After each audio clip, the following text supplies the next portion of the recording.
Hi, everyone. Thanks for joining us for episode 2 of the Reserve Team podcast. We've got a really special episode for you. We have our first guest coming on, Nick Melero. He's one of our former teammates and just an overall good guy. Yeah, I mean, we wanted him to be one of our first podcast guests just because he has a real passion for sports. We've known him for a really long time, one of the best teammates we've ever had. And we could always really count on him being a good voice there on the field and off the field for us to listen to. And we just thought that we wanted to bring that voice to the people for the podcast. So Yeah, and so without further ado, let's just cut to our conversation with Nick. All right, we're here with our first ever guest, Nick Melero. Thanks for taking some time out of your day, Nick, to come visit on the pod. Boys, it is an honor to be the first guest. Just knowing that there's so many way more qualified people to have on the show as a first guest, and you chose me. Seems to be a fault on your part, but I love being here. So thank you so much for having me. First and only choice. Be the first. All right, so let's start a little bit with your journey. We know that we all went to school together in Manchester. Why Manchester? What caught your eye about Manchester that made you want to go there? Sure. So way back when I was a senior in high school, I didn't have my head on my shoulders right, and I just wasn't really looking in the right places, right? So a friend of mine, and also a friend of ours, Jake Martin, great guy. I've been friends with him since kindergarten. His mom, Lori, would always tell us about Manchester. We called it a nerd school because she was an accountant. Terrible thing. But so she asked me on, off the cuff, do you want to go to Manchester and go for a college visit? Well, me just knowing that there'd be a day off of school, I said, yeah, sure, sounds good. We went down, had a great time. We met Coach Corey, had lunch with him, and he showed us the locker room, showed us the team, showed us how everything was going. And I wasn't even there for soccer. I was just there because Lori asked me. So Corey looked at me and said, oh, you play soccer too? I said, yeah, I do. I dabble a little bit. I don't know, like 13, 14 years. And, Corey was like, great. Would you like to play here? So there's Jake Martin seething at me because he got reached out to Corey about a visit and all this. And he actually had a recruiter and all this great stuff. And actually, we just went to the same school. We didn't even know we went to the same school until we saw it in our school newspaper, our high school newspaper. It said Manchester University, Jake Martin, Nick Melero. So yeah, that's how we found out. And yeah, I started in the fall, and I had a fantastic time. I met Noah Tong and Matt Root, my gracious hosts, today. Met a whole lot of other great people. But yeah, soccer's fantastic. And you may be looking at me and thinking to yourself, does that man have the physique for soccer? The answer is no, but I did try my hardest at all times and always had a fantastic time.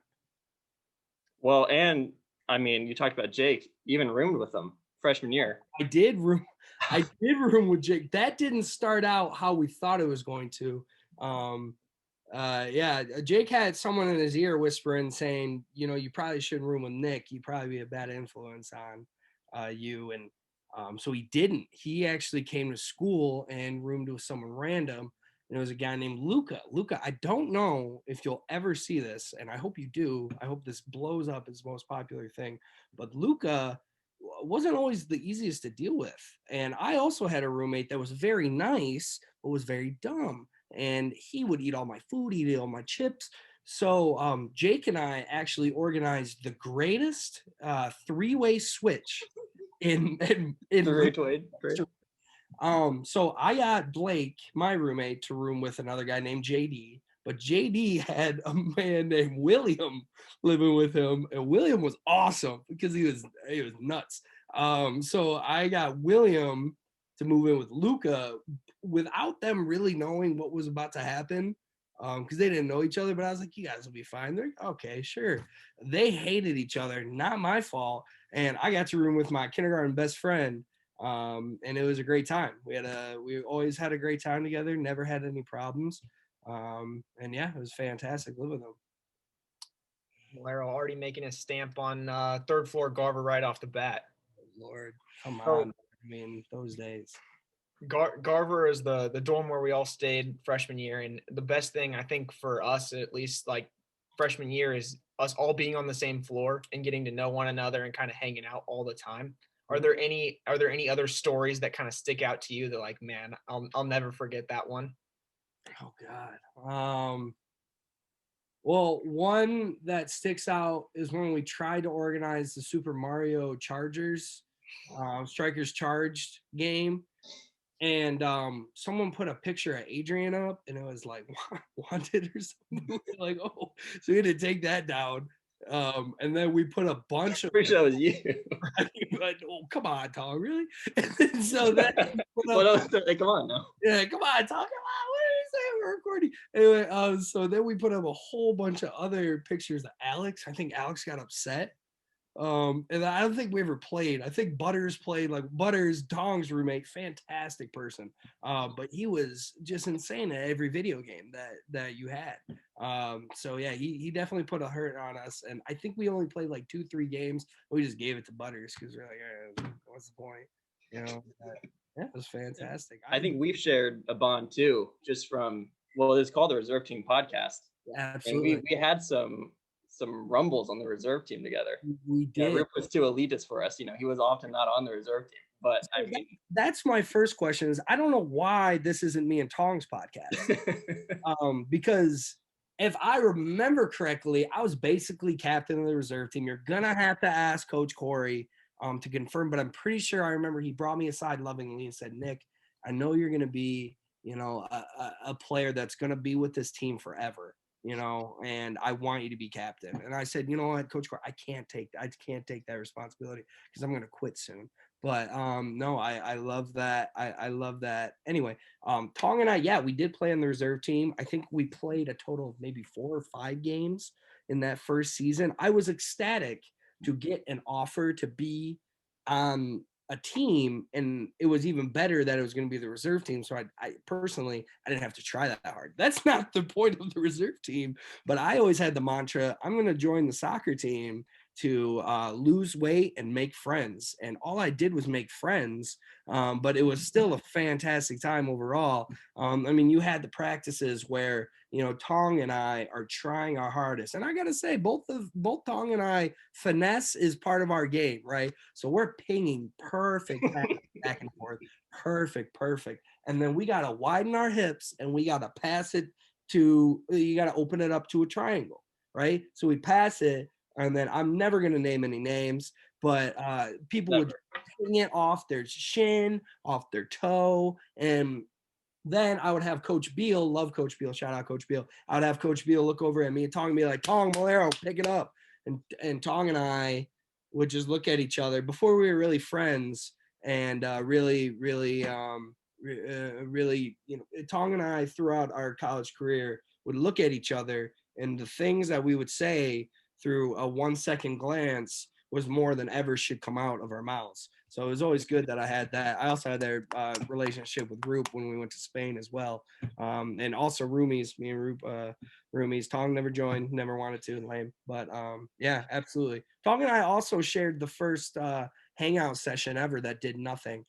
Just to explore what Manchester was, I had Tong in the car and I drove. Whoa. So hold on. It was like we had just gone into the team was going to their first scrimmage of the year, freshman year. And we hadn't passed, a lot of us didn't pass, but we didn't pass our fitness test, so we couldn't go yet. So we were like, they were just like, way back at campus, we're going to have our game at Wabash or whatever it was. So I remember texting my dad because Jake had gotten an invite. Ooh, cool. So Jake got an invite, and I'm sitting and I remember texting my dad like, oh my god, I'm doing nothing. He's like, well, are there any soccer guys on the floor? Like anyone like out there? And I was just like, I know this really long-legged blonde dude lives down this. Why don't I go knock on his door? And I was just like, what's up? I knocked on Tong's door and I heard rustling. Like 15 seconds later, the door opened. Like, hi. Like, what's up? What's up, Tong?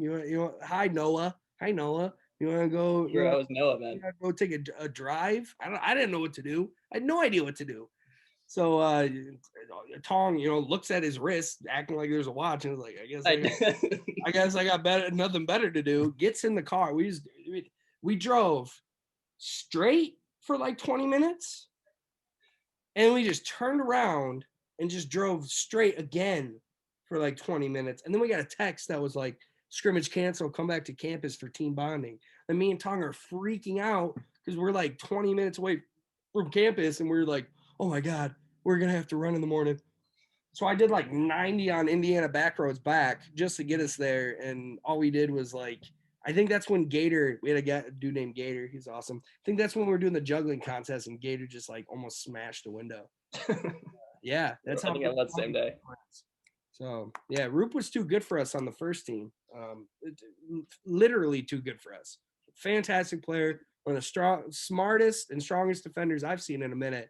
I'd never seen, a kid come in as a freshman and command a presence like him and Brandon.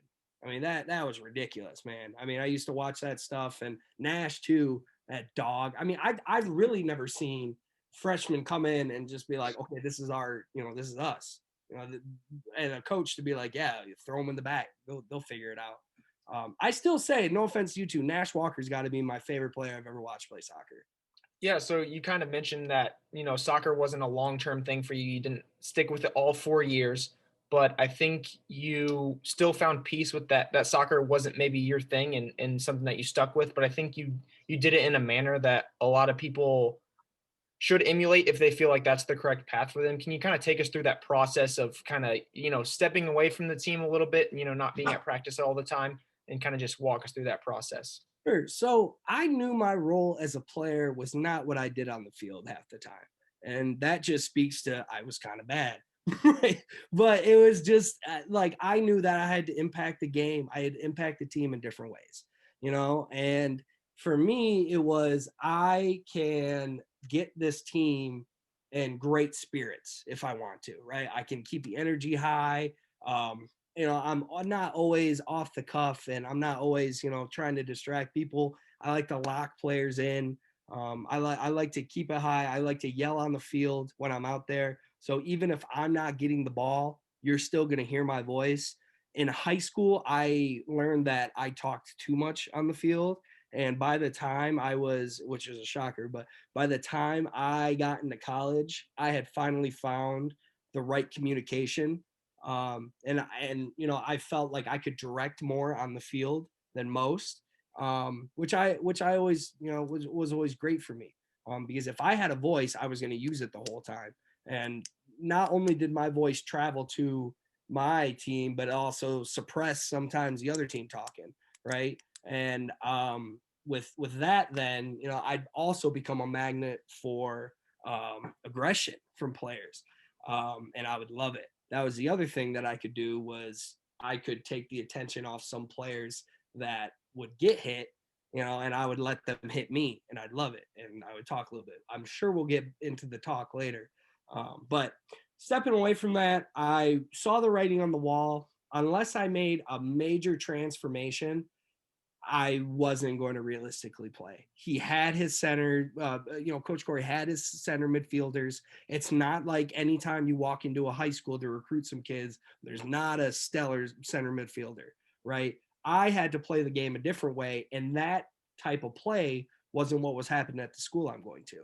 Well, am I some D2, D3 prospect that's wanted all over the country? No, I got asked by Corey on a whim, right? So I knew that I couldn't just send him a text and say, hey, coach, I'm done, right, when the season ended. I spoke to Coach Beal first because he set up player meetings, right? And he said, I want you to come here and I want you to tell me what you think of your future here.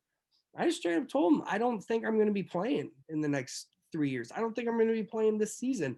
I don't think it's going to do anything for me.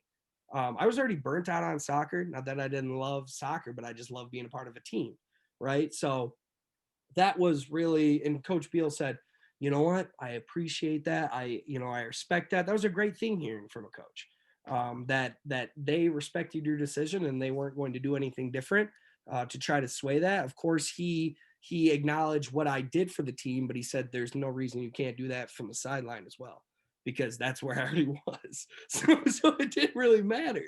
But I didn't see that as I'm not going to be part of the team. I'm still friends with all the soccer guys. I lived next to them. Was the first 2 weeks when they went to spring training hard? Yeah, absolutely. I was like, man, I wish I could go out there. And I think I did go out there one time. And the first thing Corey yelled at me was, Nick, shut up. I didn't even say anything. So I was like, okay, it's not cool for me to just hang around here. I got to figure out a different way. But selfishly, I had a lot going on in terms of school. So I also didn't want to be, team bus boy and team get the waters. And I didn't necessarily want to do that. So I had to come up with a different way to do it. And luckily, actually, through my marketing professor, she offered me, taking pictures and being, being involved with the sports information committee, which was fantastic. I loved that. And I even transitioned from just taking pictures to then I was asked, do I want to do the announcing? Well, now I am influencing the game by I'm the first person that says anything. And that was great, man, because not only did I get paid, but I got paid to watch from the best seat in the house. And I was doing the same thing I could be doing if I was to the right of me, sitting on the bench in cleats. I'm sitting here with a bright blue jacket, yelling at my favorite players and screaming things that's definitely favoring our team. But that's what you got to do when so that was my favorite transition, was when I realized that I could be involved with the team and I didn't have to be there, right? I didn't have to be there every single day. And when I was there and when I could, Coach Corey used to invite me to the team dinners after, and that was great. I was still a part of the team, but I didn't have to sweat. And I'm not saying to those kids that, are watching this and saying, oh, that's all I got to do. Every school is going to be like that. I was very grateful to have, number one, gotten into the program and had, a great and very supportive cast around me. You're not going to find that everywhere, but it was my decision, that I wasn't going to just turn my back on the team, and some kids still thought I was on the team. I had recruits my freshman year going into sophomore asking, where was that dorky dude that was yelling and screaming on the day we visited? He's still here. He's just taking the photos, not actually on the team, right? And I loved that. I love being misconstrued for being on the team, right? I love that. So, but it definitely wouldn't have been possible without a great supporting cast and a lot of friends that really uplifted me through that time as well. So, gotta give it up to you guys. You guys are fantastic.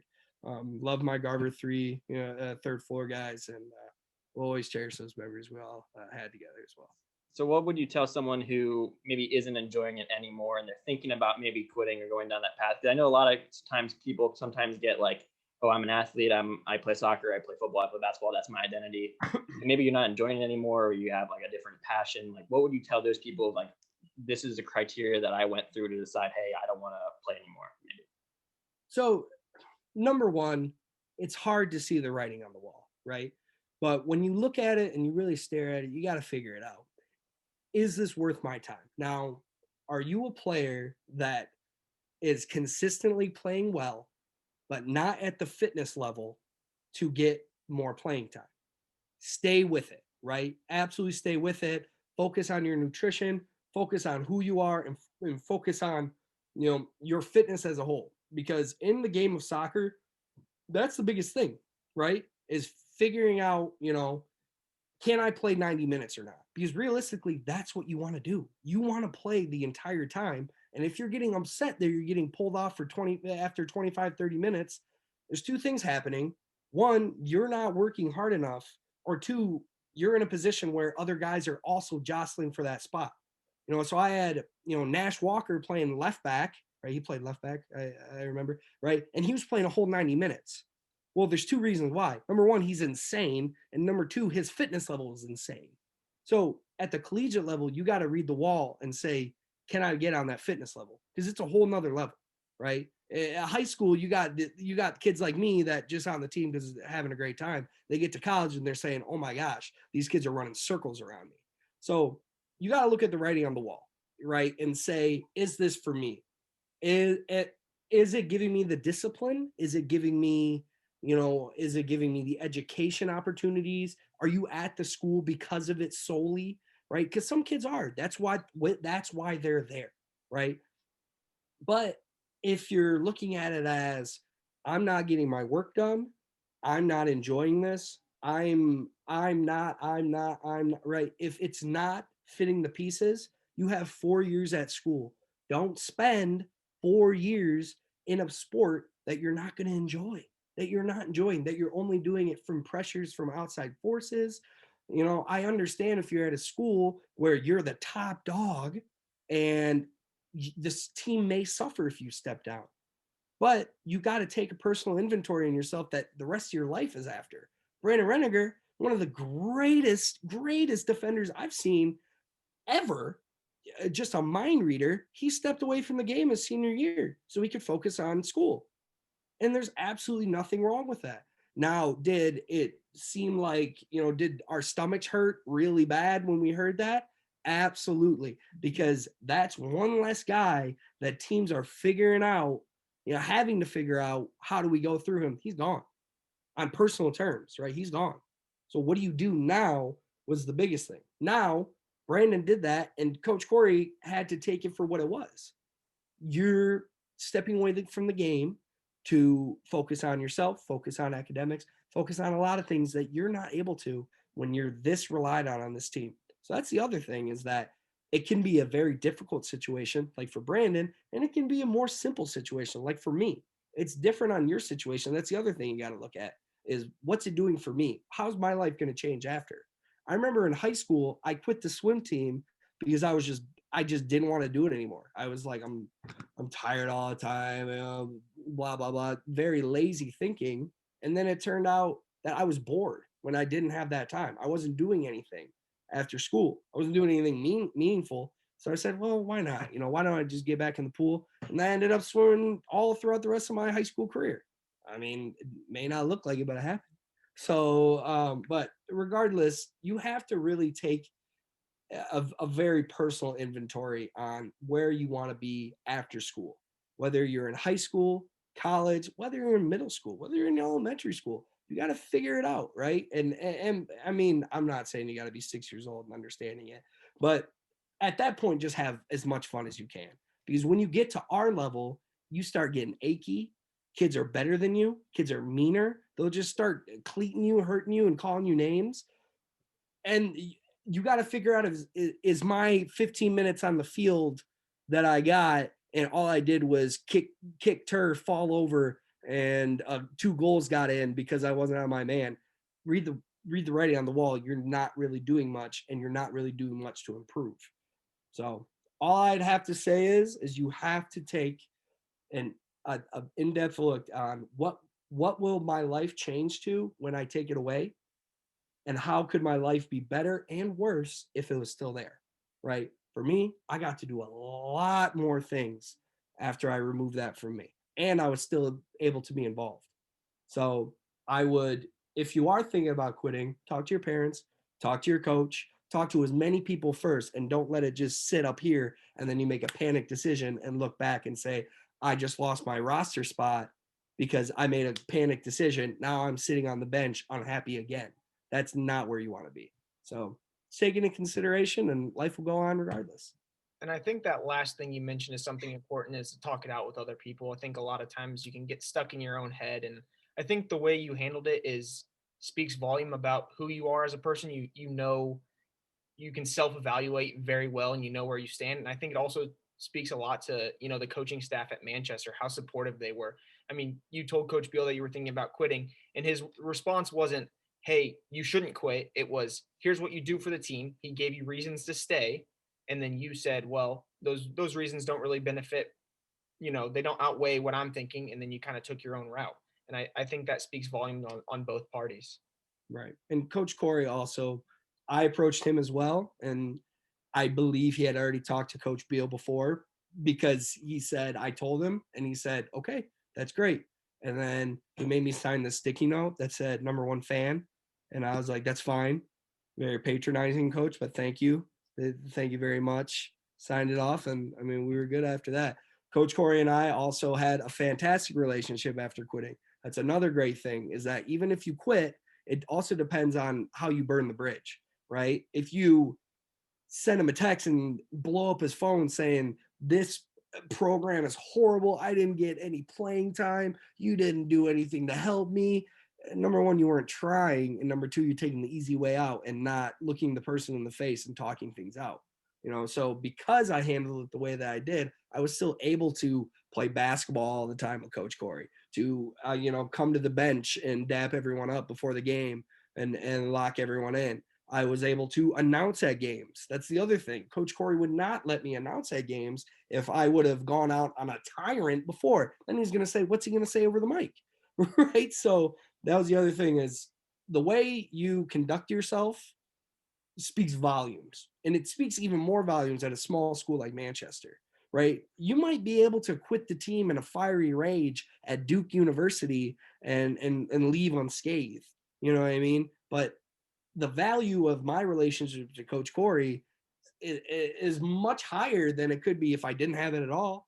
I was still allowed to play in 3v3 tournaments if he needed me. He knew he'd have an extra body there. He'd invite me to play in little futsal games and stuff. I wasn't on the team, but I was still treated as I was, which is fantastic. It always made me smile, and it was always a great time to be around the team as well. And you could channel that competitive spirit to intramurals as well. And I know that you love. I was hoping someone would notice. Yes, you are speaking to. Is it 4-time at this point, group? It might be 4-time champs, 3-time basketball, 1-time soccer. I believe so. I think so. 4-time intramural champion within Manchester University, and I could get Keaton Hall on the phone right now, intramural commissioner, and he can speak to it. Nobody changed the game like the Marinara boys did. Nobody. And it was just, we went out there and we were us, and we were no one but. And it was only the games we were anyone but where we lost. Because I had the hardest working, the most gritty team. My first intramural season. Magical run. Oh, if I could go back to when the Marinara boys were called the single dads, when Matt Roop and Nash Walker were not originally on the squad, and 2 guys left, Nate Johnson being one of them, Snake Johnson being one of them, leaving the team just because he wasn't getting enough touches. And I picked up 2 of the hardest working people I have ever played with, and it blossomed into a dynasty that was unmatched. I mean, intramural sports, if you go your 4 years at any university without even attempting an intramural sport, you've missed out. It is your ability, it's your chance to live out your wildest sports fantasy. It's just dumb. It's hilarious. Why did anyone take it as seriously as they did? Because someone walked in and took it seriously, and it created something that was just magical. The Marinara boys runs in 2016, 2017, also 2017, the same year we went back to back and we took over the league with questionable methods. We did have Derek Ginn on the team at one point, not on the team because of injury, joined the Marinara boys, and we 30-balled everyone and cruised our way to a championship. The 2016 run where I won this shirt came from a 3-17 start to the season, all the way until 4 games straight to win it all. Yep. The craziest games you'll ever see. Shout out to intramural sports for letting someone just relive the dumbest fantasies of their life. I encourage you, if you're watching this podcast, go join an intramural sport, go join a rec league of some time. Don't let your last days of able to move fast get away from you, and go try it out, man. It's a blast. It was so much fun. And I think that love of basketball intramural specifically maybe kind of led to an increased awareness of your NBA fandom and kind of hyped it up there. Am I wrong? Lord, man. I mean, when I quit the team, I said, well, I got to do something with this time. I can't just sit here and play video games. So I'd go and play 3 hours. I would get out of class at 10, and I would play from 10 to 1. I would play basketball all that time. And I'd see my friends circling, and I just played basketball. And I was an Instagram hooper. I'd see a move I liked on Instagram, and I'd try to do it all the time. And it developed into, okay, I'm going to watch more of the NBA to get better at basketball. I'm going to play more 2K to get better at basketball. And it translated.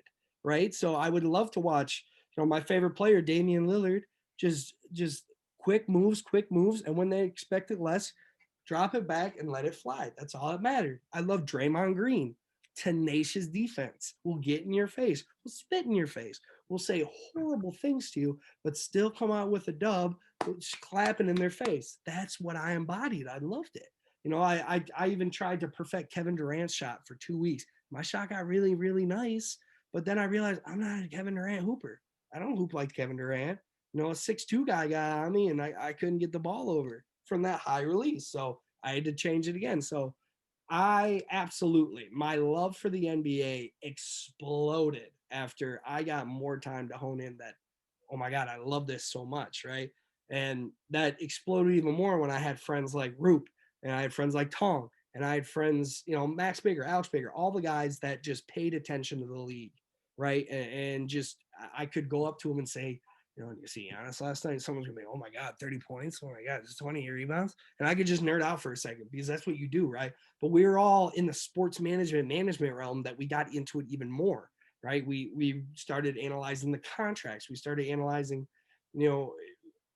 team structures, how they're going to win, how not they're going to win, who's going to win it all, and it was great that I could integrate that into my everyday speech as well. But yeah, man, NBA is crazy. Last couple of years, the NBA has gone from, just kind of boring, locked in the Cavs, Cavs Warriors. They've shifted a bit. Now, unfortunately, they're starting to definitely shift back to super team oriented. If you don't have a super team, you're kind of just trying to Detroit Pistons for it, build everything around it and try and just ball out, play defense and go at it. 04 Pistons, my favorite team, greatest team assembled, not gonna lie. Come on, Rupee. And so I really love what's going on in the league, but I definitely think we're not going to see it broken up for a while, but it's definitely going to be interesting what's going to happen in the next, few years with superstars going out and superstars being elevated at a higher level than ever. So you mentioned your favorite player, Dame, over with the Blazers. Recently, a little bit of a snub. Luka got the nod over him in the All-Star game. What are your thoughts on that one? So, not surprising, which I hate to say. Luka is an absolute demon out there. Coming from Europe with a lot of ambiguity circling him and coming in more dominant than expected is outstanding. And I can't take it away from him. I am a Damian Lillard super fan. I love him. I love the Blazers. That sounds wild being from Michigan, right? But I had to find a team in the West, as if I'm stuck with the Pistons because I'm an hour away from them, I got to have someone on the West Coast that I love dearly just as much or even more, and that's the Portland Trail Blazers. Damian Lillard right now averaging 30 points a game, 8 assists, 40% from the three, and he's 30 years old. Then you go to Luka, 29 points a game, 9 assists, and 36% from three. That's outrageous. And doing it at 21 years old, he's a year younger than me. I think he might be 22 at this point. I'm not sure. I could be wrong, but regardless, what am I doing? I'm sitting talking to you on your podcast, and he's dropping 30 points a game against your favorite player. I can't. That talent level is just going to keep going up, right? Luka Doncic is going to be one of the greatest players that's going to gift our game when it's said and done. He's going to be, unfortunately, he's going to be from Europe, so he's going to be categorized in that box, right? He's going to be spoken with, the Manu Ginobili's. Excuse me, he was from Argentina. However, but Tony Parker's from Spain, right? Okay, good. But more of those caliber players. Dirk. Say it again. Dirk, right? Dirk. He's already compared to Dirk, and it was great that he was drafted by the Mavericks, who have a track record in trusting, not just trusting a European player, right, but building around that idea, right? So the culture wasn't new, right? That he wasn't going to go into, and I think it might just be a Texas thing, man, because I mean you got the Spurs on the other side, but you have a franchise in Mark Cuban as well that wants to build around that ideology of something different, right? They don't want the, first guy out, go ahead. They had an idea, right? They traded for Trae Young. They traded Trae Young to the Hawks just so they could have Luka, so they could build around with Kristaps as well. So it is definitely something around that. But he's definitely going to be one of the greatest players after it's said and done. Dame, unfortunately, I love the Portland Trailblazers, but I know it's a wild thing to say, but if Kawhi Leonard or Kevin Durant just signed to the Blazers, they'd be contenders immediately. And you could say that for any team, but that team specifically, you have your backcourt. You have Dame and CJ, and they're gonna kill, right? They're gonna go at it every game. But who's your 3 and 4? Until they get, and the reason why I say Kawhi Leonard, Paul George, Kevin Durant is because they need that guy that can play 3 or 4 and just kill. Just take the load off of Dame. Dame doesn't need to be scoring 30 points a game. If he wants to preserve himself for the rest of his career, he should be dropping light 20, 25s, but that assist should be up, right? And CJ the same way, his usage level should be a little lower. Yeah, I do agree with the Pistons or not the Pistons. The Blazers are kind of stuck in that limbo where they have 2 really good players, but I think it takes 3 to win the league now. I think you look at the Nets with their big 3, you look at the Lakers and what they've kind of established. It's going to take a lot more than just 2 guys in the backcourt, I think, to win a title. It'll be interesting. So speaking of that, do you have a title prediction? Who's going to win? Oh, so it's so hard to say. I don't see anyone out of the East except Brooklyn. Giannis did what he had to do to secure the bag and, add that, mantra of I'm staying here to win. And the Bucks did some to build around him. They gave him Drew Holiday. I love Drew Holiday because I value defense. So he took what Eric Bledsoe really couldn't do all as well, and they added that. That's fantastic. But they didn't do anything to alleviate Giannis of his big man responsibilities as well as that floor general killer responsibility, right? I think Brooklyn is going to be the team that comes out of the East easy. James Harden, Kyrie, Kevin Durant, they've discussed the roles. I don't know if you saw that interview, but James Harden straight up said, I talked to Kyrie. He's the point guard. I'm the shooting guard. That's disgusting. That is gut wrenching for every other team in the league. That player is saying, 2 of the greatest scorers are saying, you can score this time. They're not battling over the ball. They're not doing the Russ and Harden where they didn't talk about it. They talked about it because they knew they have a chance to win. That's why they didn't talk about it in Houston, because they didn't think they had a chance to win. And they won 7 straight without KD. So, they're doing something right. Right. And it doesn't matter anymore. So I think it's going to be Brooklyn out of the East. Out of the West, if Anthony Davis doesn't come back soon or his Achilles injury is worse than expected, the Lakers are going to start to go down. Now, is LeBron James going to allow himself to miss an opportunity to win another NBA Finals and be on par with Jordan, be on par with Kobe at this point? Absolutely not. So he's going to fight tooth and nail to kill everyone. But now you don't just have the Clippers to worry about. You don't just have the Nuggets to worry about. But now the Jazz are looking nice. Rudy Gobert is still a killer. Donovan Mitchell is putting up Dwayne Wade-like performances. You're seriously seeing the 06 Heat building in the Jazz. Now, are they going to do something about it is the biggest thing. I don't really see how they can take over the league with what they have now. Sure, Mitchell and Gobert are great, but you're looking at a 2-man again. We've already talked about it. You got to have 3. Or you got to have 2 and a disgusting core around you. The Lakers have a disgusting core. On the other side of the spectrum, you have the Clippers, who just lost Montrezl Harrell to the same guys that they didn't even get to take a swing at in the Western Conference Finals because they choked to the Nuggets, who are still ballers. The West is harder than the East. The East is a cakewalk over there now. It's what LeBron was saying was happening over there when he was there, right? So overall, it's going to depend on what happens in the West. I think there is going to be a I think it is going to be a West team.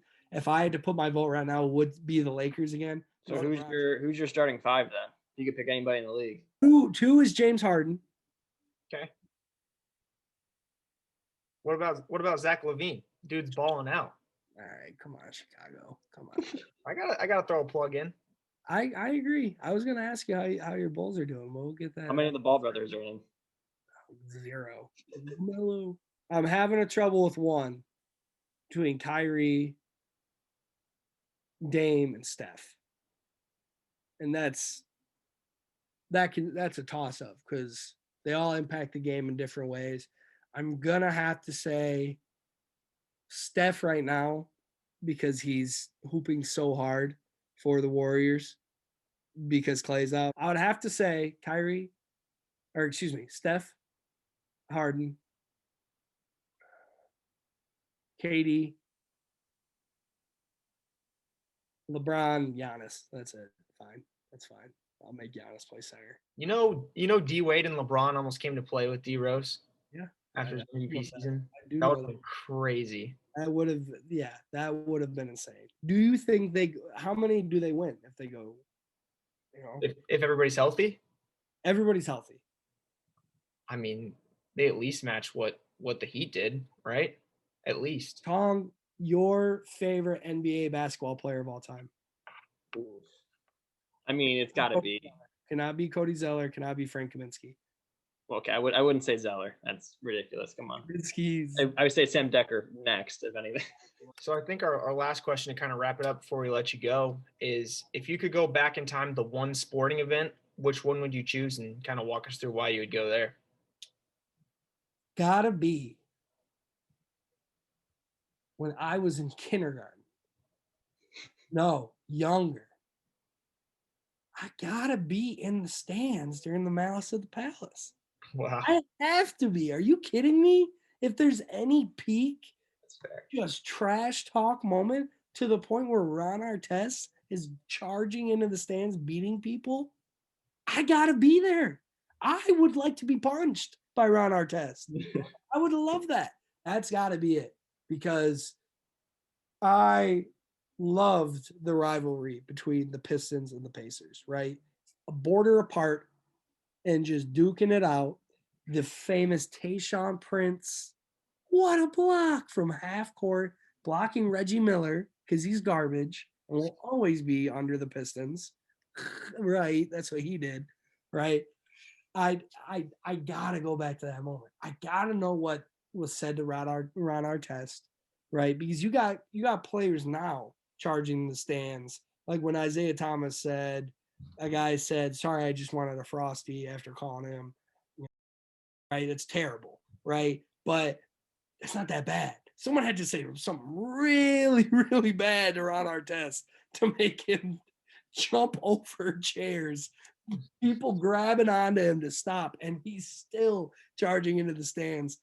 And RIP to the Palace of Auburn Hills, the greatest sporting arena in mid-Michigan. Great place. But yeah, that's got to be it, man. Mouse of the Palace, easily.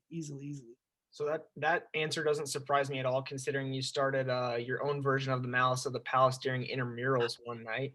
Man, Roop, that wouldn't have happened if you didn't hit an elbow pass, right? Roop hit an elbow pass. Everyone's going crazy, and this kid runs at me, and he yells because I'm on the bench at the time, and I'm getting turned up. And the kid runs past, and he's probably 5'5", 5'6". And he had some choice words. He said, "Shut up, shut up." A lot of expletives in between, but shut up. You're on the bench. You're not doing anything. And when I was in the game, he was shooting a free throw. He bricked both. And I looked down, and he was matching his shoes with his outfit. And he had these like cream khaki colored Asics on. So, and it's hard sometimes when you make fun of someone's attire. Maybe they can't afford basketball shoes, but I knew that he was only wearing Asics to match his fit. He was wearing like a khaki colored shirt as well, khaki shorts and khaki socks. I'm like, this guy doesn't care about hooping. He cares about how well he looks. So when he came over to me and yelled those expletives at me, I said, "You're wearing Asics." And then all hell broke loose. Immediately, I saw, and he had dreads, right? So I saw his dreads stand up like Medusa, just like, what? Just exploded. And he came right at me. Andrew Fox, Mr. Triple Double, and Nash stood in front of me and built a wall. And I'm laughing. I'm just smiling down at them, just having a blast that one thing could cause so much disruption. So Keaton Hall, my college housemate and fantastic, one of my best friends in the world, he runs up to me because he has dealt with kids blowing up at me before. But this is like no other. Sometimes they run over to him and say, Keaton, he said I'm wearing a Gildan tee. He said I'm wearing a Gildan tee. And I'm like, and he's like, yeah, okay. I can't do anything about it. He's gonna say what he wants, you know. He said I'm broke and my parents adopted me. Sorry, can't do anything. Which he can. He's the intramural commissioner. He can tell me stop saying those things, but he loved it, so I could say whatever I want. So Keaton's like, this is it. Nick has finally said something to push it over the edge, right? He runs up to me and says, Nick, what did you say? I said, Keaton, all I said was he had Asics on.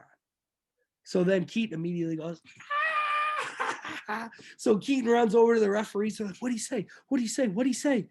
And he said he's wearing Asics. Then I see a group of 4 people go, ah! And they run separate ways. So what I haven't told you is that we shut the gym down. Every game that was playing stopped playing their game to come watch ours because it was such a heated battle. Football team versus soccer players. I don't know why we were always called soccer players. I didn't care. It's because most of us were, and we were really fast, and we had a lot of really great endurance. And then you had me, Mr. Phil Jackson, aka Draymond Green, aka the greatest facilitator of all time in intramural history, was just calling the shots. So all the bad negative energy was sent towards me, and my players could just hoop. That was great, right? So that game we're playing, and the other team is starting to kill us a little bit. They've been talking a lot, and they're probably up by 10 to 15. Well, I got a call, and I had done a big old favor for a big old guy named Kenny Doss. Did a big old favor. And he calls me the day of the game and says, yo, I'm trying to hoop. I need a team. You got a vacancy. Well, yeah, I think I had signed Tong just so he could get a shirt at the end. So I was like, yeah, Tong, you're off the roster. Kenny's on. Tong didn't talk to me for a month. Kenny, so we're down by 10. All of a sudden, the double doors slam open. And Kenny walks in, like the scene from Benchwarmers, where he's like, I am 12. Right? He walks in, burps, points at Andrew, points at Mr. Triple Double, says, you're out, Andrew. Yes, sir. Gets off the court. Kenny goes on, scores a 3, hits a 2, hits a layup, passes out to Roop. That's a 3. All of a sudden, we're up 1. Kenny comes down with a tomahawk jam. And this is when everyone turned their heads away from their game and just gravitated towards. Because Kenny Doss goes tomahawk jam and tries to slam it. He misses. But if he would have connected, the game would have been over and we win. And I don't make the rules. That's how they are. But he missed. So the game kept going. But a lot of feelings were hurt. A lot of feelings were hurt. So I say that after Roop hits an elbow, or after Roop hits elbow pass to Adrian wets it, comes down to me, and we're going crazy. So now the gym is already captivated by us. And I've done the one thing I can to destroy it all. And that's just say something funny. But what made it worse is I didn't say anything untrue. I didn't say anything racist. I didn't say anything mean at all, which everyone assumed I did. When the whole gym figured out all I said was he's wearing Asics, the whole gym erupted. Everyone laughing and pointing. So then he realizes that it's funny. It's funny. I have to kill this kid, right? So he rips off his shirt and going crazy, and Kenny's holding him back. You don't want to punch that white boy. You will go back to the streets if you punch that white boy. If you punch that white boy, you'll go back to the streets. Everything gets cleared. That kid gets ejected. I have to sit for the rest of the game just so I don't start any more commotion. And I get people coming up to me. People come up to me. They're waiting for you outside. They're waiting for you outside. They're waiting for you outside. They're waiting for you outside. I'm like, oh my God. let's go. This is huge. So what do? Naturally, I said, come on, Rupee, we're going out the back. And I had a little posse in the back. I had a posse surrounding me. And we walked all the way back to Oakwood, or excuse me, Hellman. Had a great night. The next day I'm walking campus. Of course, I'm looking to my left and right because I got a lot of people saying they want to kill me over some ASICs. And it turned, the block was hot for a while until the championship game against them again. And I hit that turnaround, no look, launch of a 3 from the corner and splashed it. And everyone in the gym just said, all right. Bro, I was so mad at you for shooting that. I'm not going to lie. How many times? No. Okay, yeah, let's do it. How many times have you yelled, Nick, don't shoot that? I can't believe that just went in.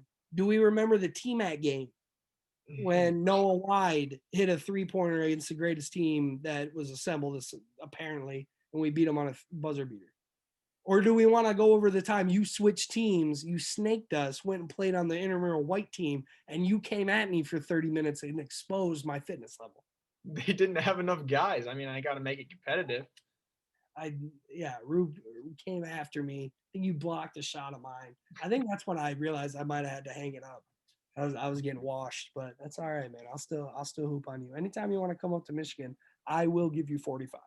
Tong, I don't even want to talk to you. All right. Oh God.